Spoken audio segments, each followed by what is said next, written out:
Tanggal 2 September 2016, Lauren yang berusia 13 tahun ditemani oleh temannya bernama Michaela pulang dari sekolah. Rute harian mereka berubah menjadi tragis sore itu. Kedua gadis itu menjadi korban serangan brutal yang tidak masuk akal yang menggemparkan Wichita Falls, kota Texas.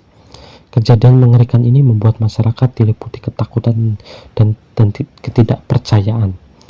Lauren Teresa Landavazo lahir pada tanggal 14 Oktober 2002. Adalah seorang putri, saudara perempuan dan teman yang disayangi. Sifatnya yang baik dan kecintaan pada hewan juga memberikan dukungan kepada masyarakat. Lauren secara aktif berpartisipasi dalam upaya penyelamatan hewan dengan menunjukkan semangat ulas aslinya. Masa depannya yang menjanjikan secara tragis terputus oleh tindakan kekerasan tak terduga.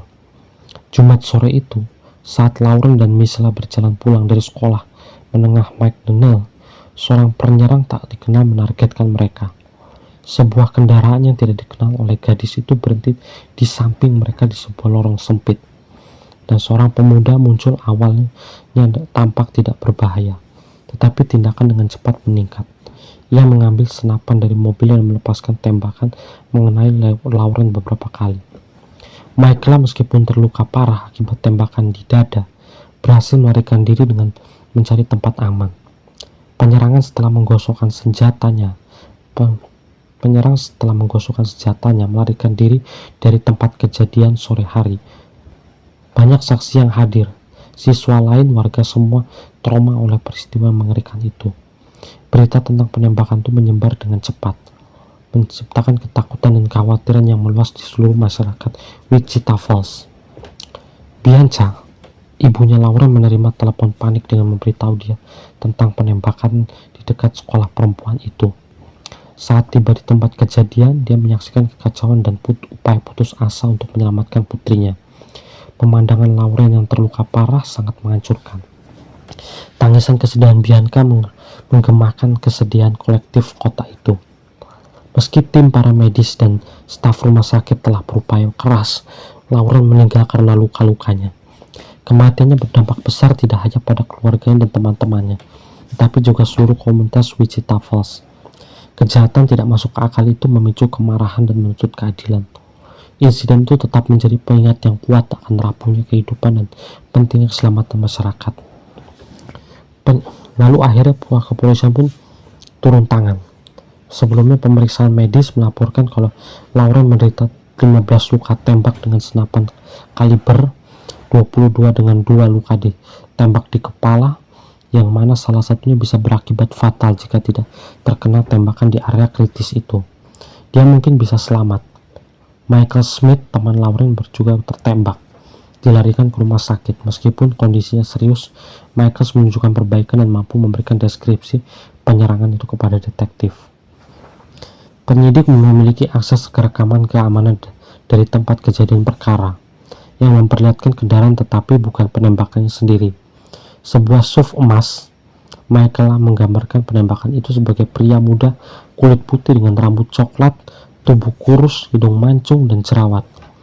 Deskripsi ini menghasilkan sketsa komposit yang disebarkan secara luas ke masyarakat.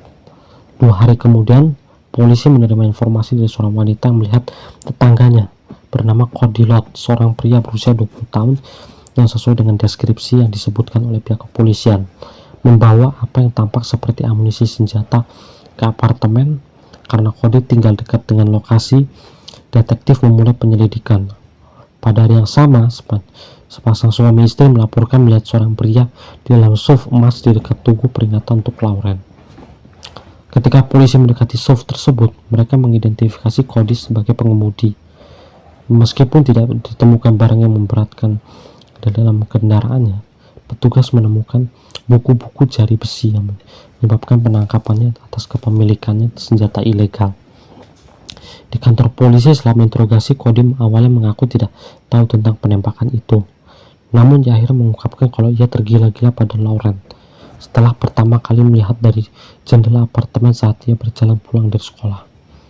Obsesi Cody tumbuh seiring waktu yang berpuncak pada keyakinan menyimpang kalau Lauren adalah miliknya. Meskipun tidak pernah berbicara dengannya, Ketertarikan yang menyimpang itu berubah menjadi kebencian ketika ia melihat Lauren bersama anak laki-laki lain, yang memicu pola pikirnya terganggu. Cody Lot memandang hubungannya Lauren dengan anak laki-laki lain sebagai pengkhianat yang pantas untuk dibalas dendam. Ia menghabiskan waktu berhari-hari untuk merencanakan serangannya, dan pada kejahatan itulah mengambil senapan dari lemari bapak tirinya. Ketika Lauren dan teman-teman Michael sedang berjalan pulang dari sekolah, Cody menghindari SUV-nya di depan mobil. Di depan mereka menghalangi jalur mereka. Lalu setelah keluar dari kendaraan, ia mulai menembaki gadis-gadis itu dari belakang, mengenai Michelle terlebih dahulu, dan kemudian menargetkan utang Lauren yang menderita beberapa luka fatal. Cody menyatakan penyesalan karena kehabisan amunisi, mengklaim kalau ia juga akan menembaki Michelle. Dalam alasan yang menyimpang, ia percaya bahwa dengan menghabisi Lauren, ia melindungi dari bahaya di masa depan, menggambarkan diri sebagai seorang pahlawan. Setelah penembakan itu, ia melarikan diri ke ladang terdekat untuk menyembunyikan senapan dan kemudian kembali ke rumah, yakni ia tidak akan tertangkap karena kurangnya hubungan dengan para korban. Lalu polisi pun menemukan gambar-gambaran eksplisit wanita di bawah umur di perangkat elektronik Cody saat polisi melakukan penggeledahan di rumah Cody. Polisi menabrak dakwaan pada kasusnya sambil menunggu persidangan. Profesional kesehatan mental mengevaluasi dan mencatat ketidakdewasaan emosional dan keterasingannya. Mantan pacar Cody menggambarkannya sebagai orang yang sulit menceritakan kejadian masa lalu, dari mana dia mencoba mencekik dan kemudian menculiknya dan putranya dalam keadaan marah. Teman-teman sekelasnya menggambarkan Cody sebagai orang yang manja dan pemarah, berharap dunia akan menurutinya. Mereka juga mengungkapkan penggunaan narkoba yang hanya sedikit orang mengetahuinya. Meskipun dia tampak mahir bersosialisasi interaksi, seringkali mementingkan dirinya sendiri. Saat di penjara, Cody menonton liputan berita tentang kejahatan, merasa frustasi dengan narasi yang menyebutkan sebagai tindakan kekerasan anak. Lalu sidang pun dijadwalkan pada 8 Maret 2018. Tentang pembelaan mengakui kalau ia menderita masalah kesehatan mental yang menyebabkan evaluasi selama 6 bulan itu difasilitasi psikiatris. Akhirnya ia dianggap kompeten secara mental untuk diadili. Selama persidangan, jaksa menuntut berpendapat kalau Cody adalah penjahat yang dingin dan penuh perhitungan, yang telah menguntit Lauren yang berusia 13 tahun hanya karena Cody kehabisan amunisi. Pembela membantah bahwa penyakit mental Cody mengganggu kemampuan untuk membedakan benar dan salah, yang menunjukkan bahwa ia adalah korban dari dorongan yang tidak terkendali. Setelah sekitar 40 meter, dijatuhkan hukuman seumur hidup ditambah 20 tahun penjara, dan kemungkinan pembebasan bersyarat pada tahun 2048 saat ia berusia lebih dari 50 tahun. Selama persidangan dan vonis, Cody tidak menunjukkan penyesalan atau permintaan maaf atas tindakannya, dan saat ia menjalani hukuman di penjara Texas. Untuk menghormati Lauren dan Michelle, sebuah patung kuda hitam didirikan di McNeil Middle School yang menampilkan pesan-pesan cinta dan bau warna-warni favorit gadis itu. Michelle telah pulih dengan baik, meskipun ia memiliki peluru yang bersarang di dadanya, yang dokter memutuskan untuk tidak mengeluarkannya karena risiko yang terlibat. Lalu pada Oktober 2020, para pengacau menghancurkan patung tersebut, yang menyebabkan penangkapan dan denda bagi mereka yang terlihat namun cuek saja di situ.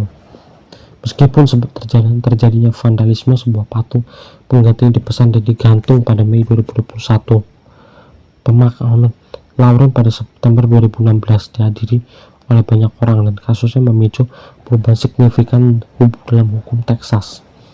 Pada bulan Juni 2019, negara bagian memberlakukan Undang-Undang Lauren yang mengatakan kejahatan tentang individu di bawah umur 15 tahun sebagai pelanggaran berat.